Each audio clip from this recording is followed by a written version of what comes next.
ஓம் ஸ்ரீ மகாபெரிவா சரணம். மகாபெரிவா மகிமையில் இன்னைக்கு ஒரு சந்நியாசி எந்த ஒரு பொருளின் மீதும் பற்று வைக்காமல் ஆசை வைக்காமல் எப்படி வாழ வேண்டும் என்பதற்கு உதாரணமாக வாழ்ந்து காட்டிய மகான் நம் காஞ்சி மகாபெரிவா.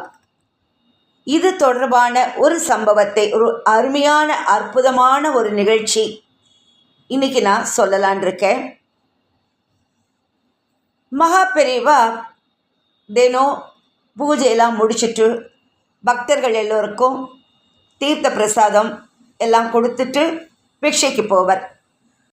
அன்றைக்கும் ஒரு நாள் இதே மாதிரி பக்தர்களுக்கெல்லாம் தீர்த்த பிரசாதம் கொடுத்துட்டு பிக்ஷை எடுத்துக்கிறதுக்காக உள்ளே போகிறார். அங்கே அந்த சமையல் பண்ணி சாப்பாடு போடுறவர் பெரியவாளுக்கு அழகாக ஒரு இலையை போட்டு சாதம் போட்டு ஒரு கரண்டி நெய் விட்டு ஒரு கரண்டி கீரையும் பரமாறுறார். பெரியவா எடுத்து கடகடன்னு அந்த சாதத்தில் நெய்யை போட்டு பிசைஞ்சு கீரையும் போட்டு பிசைஞ்சிட்டு சாப்பிட்டு விட்றார். இதை பார்த்துட்டு இந்த பரிமாறுறவர் திரும்ப இன்னும் கொஞ்சம் கீரை போடுறேன் பெரியவா போட்டுக்கிறலான்னு கேட்குறார். போடுன்னு சொல்லி சாப்பிட்றார். சாப்பிட்டுட்டு அது ருசியாக இருக்கவே அவர் அந்த சமையல் பரமாறுறாரு இல்லையா, சமையல் பண்ணி பரமாறுறவர்கிட்ட சொல்கிறா, பெரியவா கீரை என்ன இன்றைக்கி ரொம்ப ருச்சியாக இருக்கேடா, பண்ணின இந்த கைக்கு உன் விரலுக்கு மோதிரம் பண்ணி போடணும் அப்படின்னு சொல்கிறா பெரியவா. இதை கேட்ட உடனே அவருக்கு ரொம்ப சந்தோஷம் தாங்கலை. ஆஹா, நம்மளை பெரியவா புகழறாருன்னு சந்தோஷம் தாங்கலை. இன்னும் கொஞ்சம் போட்டுக்கிறாளேன்னு கேட்டு போடுறா, சாப்பிட்றா. அன்றைக்கி பெரியவா ரொம்ப விரும்பி சாப்பிட்றா பெரியவா அன்றைக்கி அந்த கீரையை. அதுக்கப்புறம் 2 கையலம்ப போயிடுறார். ஏன்னா எப்போவுமே பெரியவா கடகடன்னு சாப்பாட்டுக்கு ரொம்ப முக்கியத்துவம் கொடுக்க மாட்டார். கடகடன்னு சாப்பிட்டுட்டு போய் கொஞ்ச நேரம் ரெஸ்ட் எடுத்துக்கணும். அதுக்கப்புறம் திரும்பி யாராவது வந்தால், பக்தர்கள் வந்தால் அவளுக்கு தரிசனம் கொடுத்து அவளுடைய குறை என்னன்னு கேட்டு அவளுக்கு சொல்லி அனுப்புறது. அதுக்கப்புறம் லெட்டர்ஸ்லாம் வந்தால் அதை படிக்கிறது, நிறைய வேலை இருக்குது. அதனால் சாப்பிட்றதுல ரொம்ப நேரம் செலவழிக்க மாட்டாள். ஆனால் அன்றைக்கி ரொம்ப விரும்பி சாப்பிட்டுட்டு எழுந்து போனாள். இது அந்த சமையல் பண்ணி போட்டார், பரிமாறினாரே, அவருக்கு ரொம்ப சந்தோஷம். ஆகா, பெரியவா நம்மளை இப்படி பாராட்டிட்டாரேன்னு அதை போய் எல்லாருக்கிட்டையும் போய் சொல்லியிருக்கார், வெளியில் எல்லாருக்கிட்டையும். பெரியவா கீரையை ரொம்ப விரும்பி சாப்பிட்டாருன்னு. மறுநாளும் அதே மாதிரி ரொம்ப ஆசையாக இந்த மாதிரி கீரையை சமைச்சு சாதம் நெய் கீரைன்னு மறுநாளும் பெரியவாளுக்கு போட்டிருக்காரு இந்த சமையக்காரர். அன்றைக்கும் பெரியவா ரொம்ப ரசித்து சாப்பிட்டார். இன்றைக்கி நேத்தியை விட ரொம்ப பிரமாதமாக ரொம்ப ருச்சியாக இருக்கேடா அப்படின்னு இந்த கீரையும் அதே மாதிரியே ரொம்ப ரசித்து சாப்பிட்ருக்கா பெரியவா. 2 நாள் இந்த மாதிரி போட்டிருக்கார். 3ஆவது நாள் அன்றைக்கி எப்போவுமே தினம் தீர்த்த பிரசாதங்கள்லாம் கொடுத்துட்டு பக்தர்களுக்கெல்லாம் தரிசனம் கொடுத்து தீர்த்த பிரசாதம் கொடுத்து முடிச்சுட்டு தானே பிக்ஷைக்கு போவார் இல்லையா. அன்றைக்கும் அதே மாதிரி பக்தர்கள் வரிசையில் வந்துட்டுருக்கா. பெரியவா தீர்த்த பிரசாதம் எல்லாருக்கும் கொடுத்துட்டுருக்கா. அப்போ அந்த வரிசையில் வர எல்லா பக்தர்கள் கையிலையும் ஒரு பை, அதில் கீரை கட்டி இருக்குது. பெரியவா எல்லாருமே கிட்டக்க வந்த உடனே பெரியவா கிட்ட ஒரு நமஸ்காரம் பண்ணுவா இல்லையா. அப்போ நமஸ்காரம் பண்ணும்போது அந்த பையை பக்கத்தில் வச்சுட்டு இவருக்கு பண்ணும்போது பெரியவா இதை கவனிச்சுடுறா.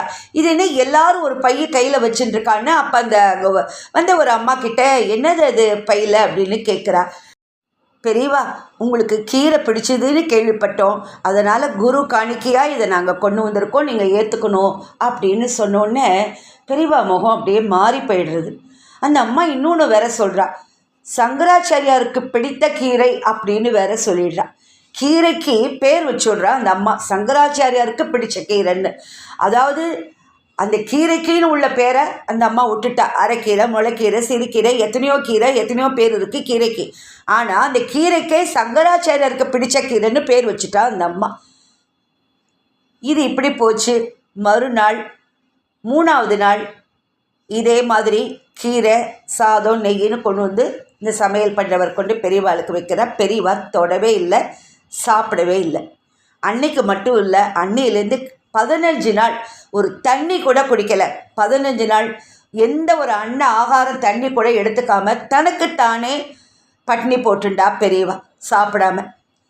ஒரு கீரை மேலே பற்று வச்சதுக்காக அதை நம்ம பிடிச்சதுன்னு சொல்ல போக சமையல் பண்ணுறவர்கிட்ட அதை அவர் வெளியில் சொல்ல போக, அதனால் அவருக்கு தனக்குத்தானே பட்னி போட்டுட்டார். யார்கிட்டையும் பேசவும் இல்லை.